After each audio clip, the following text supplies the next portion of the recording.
Hi everyone, and welcome to Jane Talks Buffy, where I'll be talking about and reviewing all the episodes of Buffy the Vampire Slayer in order. Today, I'm looking at Season 6, Episode 5, Life Serial. We begin the episode with Buffy getting home from seeing Angel, but she doesn't want to talk about it, and then Giles asks her about her life plans, which she's not sure about, so Willow suggests she go to class with her. Jonathan worries about Buffy getting in their way, but Warren mentions tests they intend to subject her to, and shows off their spy van, which Andrew is painting a Death Star on, and into the credits we go. Buffy starts class with Willow, but it's a lot of overcomplicated nonsense, and then in the hall, Warren plants a device on Buffy, and then Tara teleports mid-sentence, and then to the end of the hall. Buffy gets locked out of her next class, which is over in seconds, and then Tara is gone again, so she chases after her, only for the world to go in fast forward and knock her down. She takes refuge under a table where she discovers the device, and knowing they're busted, Warren blows it up, and the world returns to normal. The Nerd Squad scores Warren's efforts, and Andrew thinks he can beat it, but for now, Buffy goes to work with Xander rather than at the magic box, because retail sucks. Can confirm. Is that a lighting guy? Foreman Tony is a dick to Buffy because she's a girl, but she shows how strong she is, which impresses her co-worker, but apparently she's working too fast. Andrew plays on his pipes, which summons several demons, which of course attack one at a time, causing damage to the site, but Buffy kills one of them and goes after the other two, breaking one's neck and crushing the other's head. But with the bodies disappearing, Xander doesn't defend her, but does think someone is messing with her. Buffy's next attempt is to work in retail, but of course she's being spied on, so now it's Jonathan's turn. Stop touching my magic bone!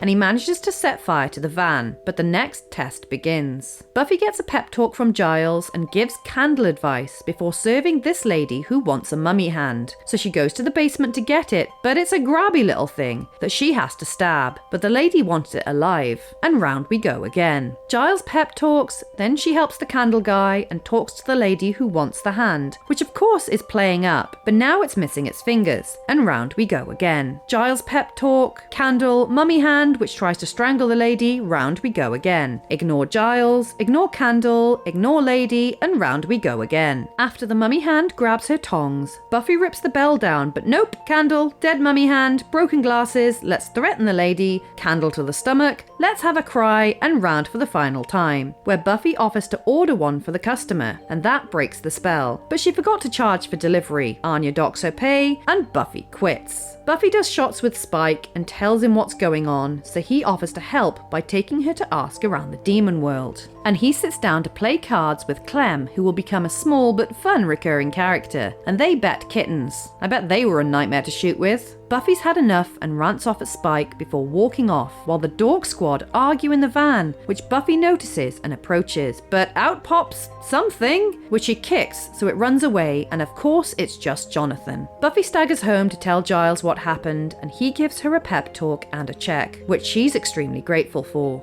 I don't really know how to say this,